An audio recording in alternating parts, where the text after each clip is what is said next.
Counting cars is where it's at. Make some noise! At first, no one questioned it. Counting cars looked like a world built on passion, loyalty, and the thrill of restoration. A place where everything worked and everyone knew their role. But that version of the story wasn't real. Because behind the cameras, something else was unfolding. Something quiet, complicated, and deeply unsettling. I've been running Counts Customs for 17 years now. Each day there's something new that rolls into the shop. You can look at it and decide what you want to do with it. Get out! And when it was finally discovered, it didn't just raise questions, it changed everything. It was the kind of discovery that doesn't just damage a reputation, but also leaves a permanent mark. What was really going on inside Counts Customs? And what discovery was so terrifying it helped bring the show down? Join us as we reveal the terrifying discovery that shut down counting cars, the terrifying discovery that killed the show. Counting Cars was on a high pedestal. The show was loved by millions who tuned in daily to watch Danny Coker and his team transform scrap metal into astonishing cars. Danny was earning well, the show was progressing, and everything seemed great until the cracks began to appear. Those cracks grew into bigger problems, ultimately leading to the show's collapse. The challenges that led to the shutdown started when Danny found his business entangled in some serious legal trouble. It turned out that while he was sweating over cars, a former employee of his had tried to pull a fast one on a couple, Paul and Jeanette Hertz. According to reports, Scott Jones assured them that the shop could purchase and rebuild a 1967 Ford Mustang Coupe for $50,000. This estimate included $11,000 for acquiring the vehicle in upstate New York and $39,000 for labor and restoration costs.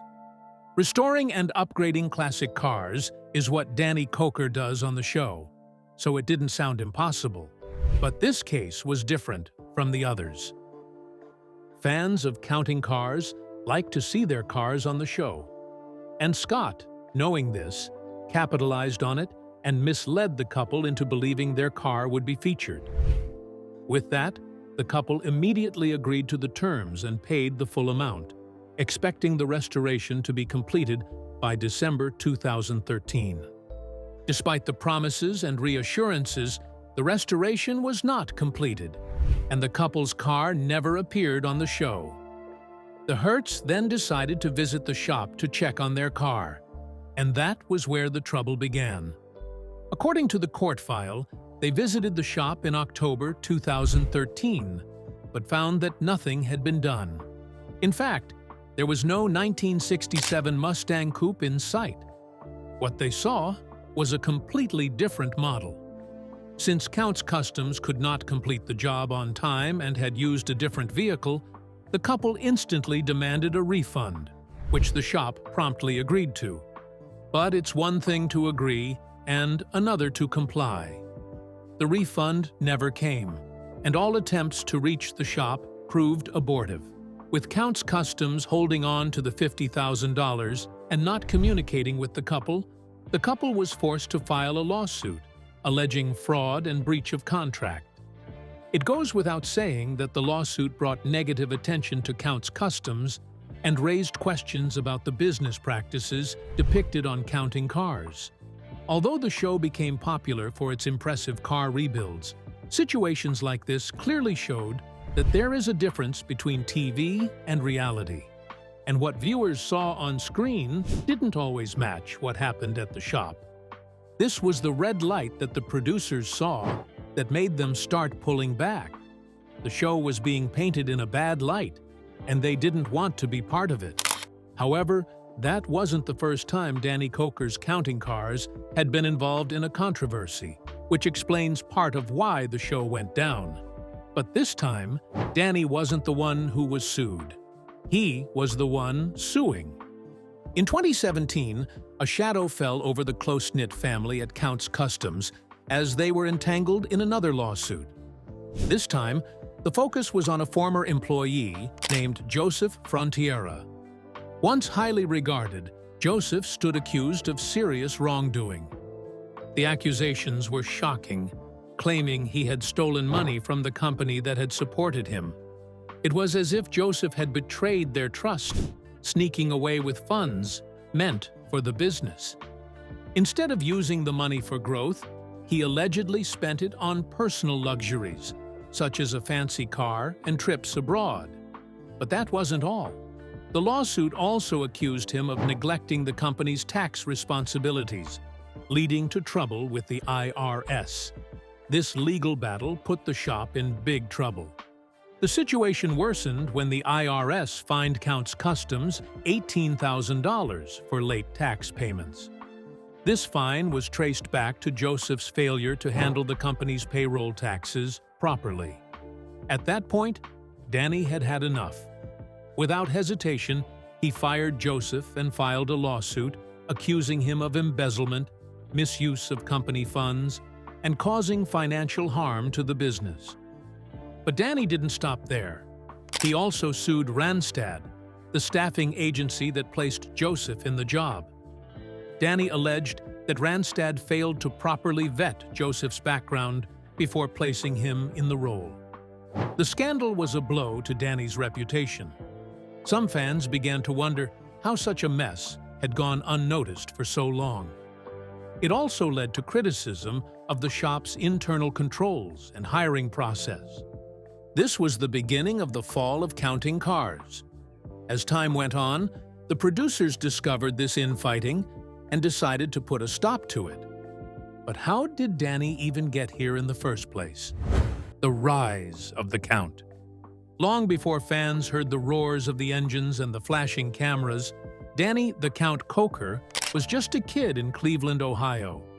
For anyone wondering how he came to like cars so much, he literally grew up surrounded by engines. His father worked with Ford Motor Company, so it's really not much of a surprise. In his household, work and art were almost one and the same. During the week, they fixed cars.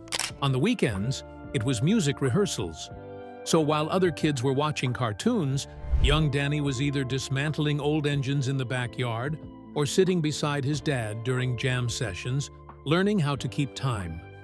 His father had a simple message: if you love something, build it with your hands. That philosophy would become the foundation of Counts Kustoms decades later. As Danny grew, so did his obsession with cars. By his teenage years, he was restoring old Fords and Chevys just for fun, teaching himself the art of bodywork, paint, and fabrication. Just like that, what started as a hobby soon became his core identity. But we can't forget the music part. It was an unusual combination. He was a mechanic, yet music ran through his veins. He joined his father's family band, where he developed a love for rock and roll that would later blend perfectly with his hot rod lifestyle. When his parents eventually moved to Las Vegas and bought a local TV station, Danny found himself in front of the camera for the first time, hosting Saturday Fright at the movies as a vampire-like character named Count Cool Rider. That was the birth of the Count. As the years rolled by, Danny opened Counts Kustoms, a modest garage tucked away in the back streets of Las Vegas. In the early days, it was nothing flashy, but what came out of those doors soon caught attention across the city.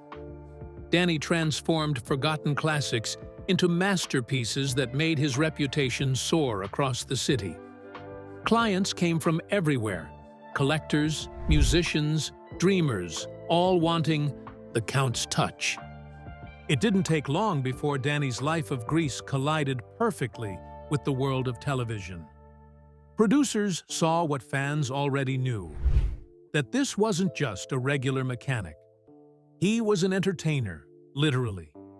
And when Counting Cars finally rolled onto TV screens, the world met the man Las Vegas had known all along: the Count who turned metal into magic and a simple garage into the birthplace of legend.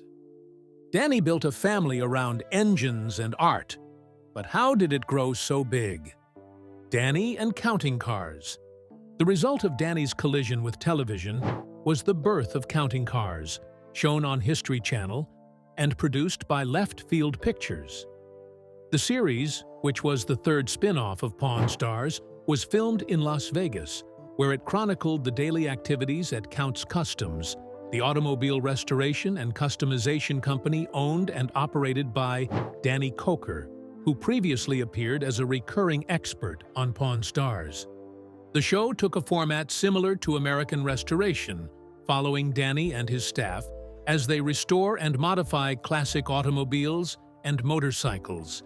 It debuted on August 13, 2012, and became very popular from the first season that aired. Audiences loved seeing old cars reborn into a new style. They just loved the idea of transformation.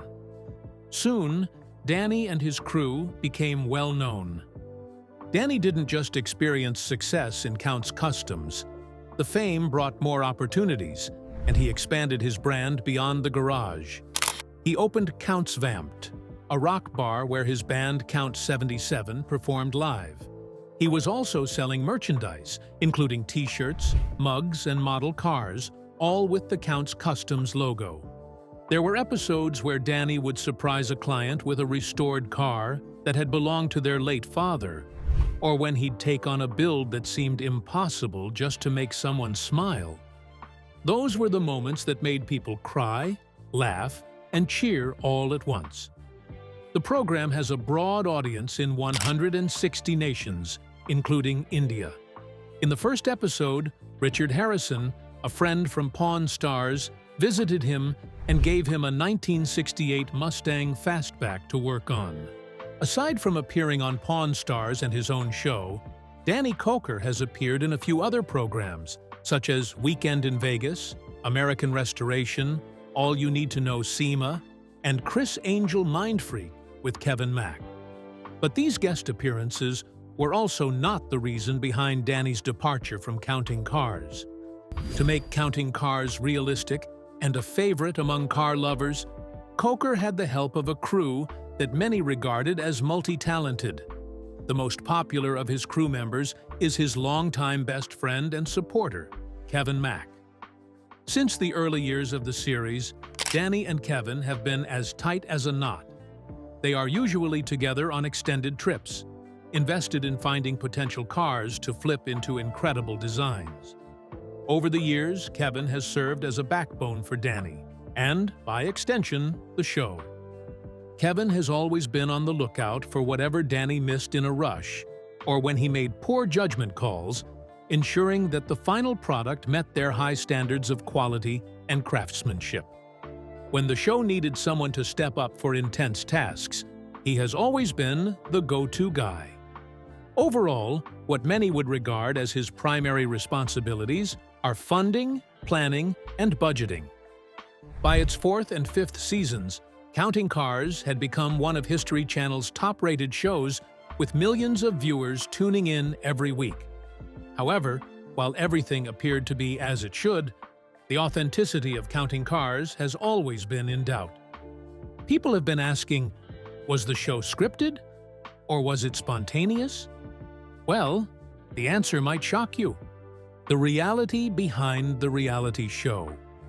Millions of fans believed Counting Cars was a slice of real life, a gritty, unscripted look inside a Las Vegas garage where classic cars were reborn.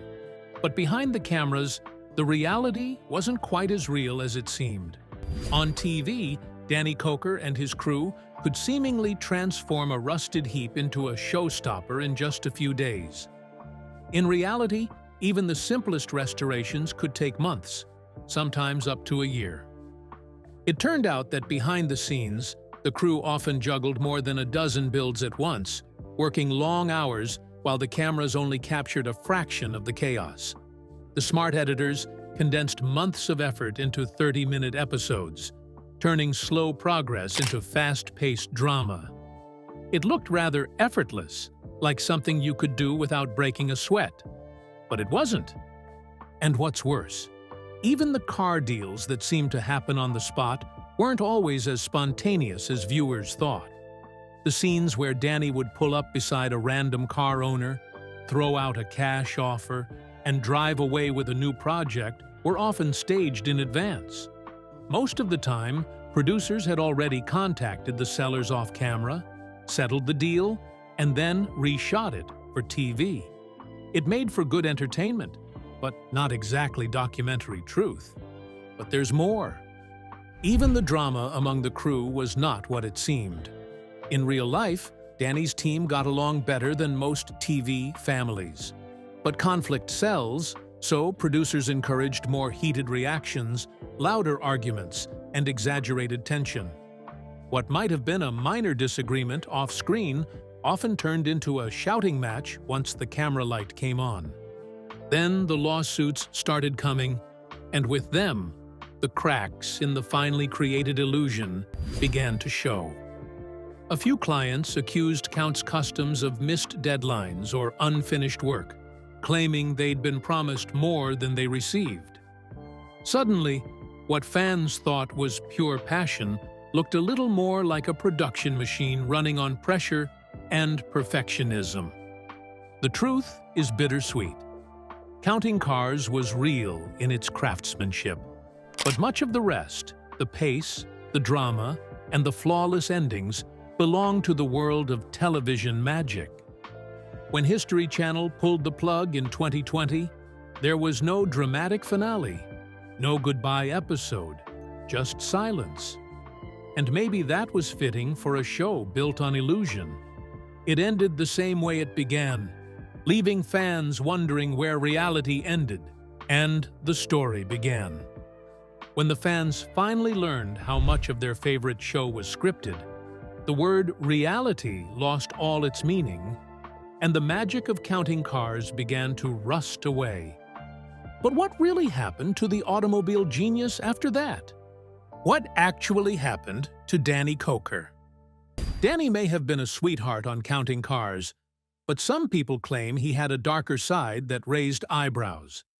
In 2021, he pleaded not guilty to a misdemeanor charge for illegally taking a 2008 Cadillac Escalade from a tow yard. He was sentenced to 3 years of probation. This incident occurred in November of 2019, following an automobile accident when the owner, owing to financial difficulties, abandoned the vehicle at the tow yard. Because the owner was having trouble getting the car back, they gave the tow yard permission to sell it, but Danny stepped in and arranged to have the Cadillac towed to his repair business so he could fix it and return it. Apparently, Danny broke the law in Nevada by taking a car out of a tow yard without the owner's permission or a warrant. He reached a plea agreement with prosecutors, which resulted in a reduced misdemeanor conviction after initially facing grand larceny auto charges, a felony carrying a possible jail sentence of 10 years. Danny had to do 80 hours of community service and pay the tow yard $25,000. During his probationary term, he was also prohibited from owning or carrying guns. In addition, just a year earlier, another legal battle with 2 former employees began. Showboating said they had embezzled funds from Count's Vamped Rock Bar and Grill, claiming they stole from the bar's safe, tampered with financial documents, and transferred the money to their personal accounts. The complaint demanded $376,000 in damages. The case escalated into a criminal inquiry, which resulted in the search and seizure of the residences of the departing workers. The 2 departing workers were apprehended and returned to Nevada in December 2019, after their arrest for embezzlement and theft. The legal issues that Danny Coker has been facing have greatly impacted both his personal and professional life. In addition to the financial losses and legal consequences, his reputation has also taken a hit. Danny has been the target of criticism and outrage due to the intense scrutiny his public persona has drawn from the media, fans, and the automotive community. Despite the legal issues, Danny has promised to make amends and move on. But that wasn't the end of his story. In 2022, he shocked everyone by leaving the show he was famous for. People wondered why he left, and they soon found out it was because he was seriously ill. He had pneumonia, which made it hard for him to breathe, and a nasty infection in his heart. It seemed he wouldn't make it, but Danny didn't give up. He fought hard and made it through. It was a long and challenging road to recovery, but Danny returned more vital than ever. He returned to his shop, Count's Kustoms, where he's the boss and main mechanic. Even though Danny is not on TV as much anymore, he is still the heart and soul of Count's Kustoms. Danny puts his heart into every car in the shop, and his passion shines through in his work. But Danny's talents don't end with his mastery of vehicles.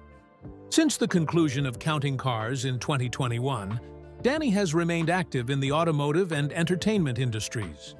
He continues to operate Count's Kustoms, his renowned auto restoration and customization shop in Las Vegas. The shop continues to take on projects ranging from vintage classics to wild custom-built rides. Many fans of the show still visit the shop, and Danny often takes time to meet them when he is around.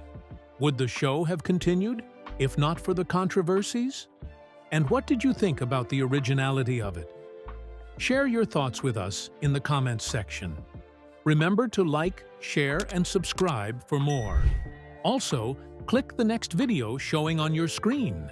You will enjoy it.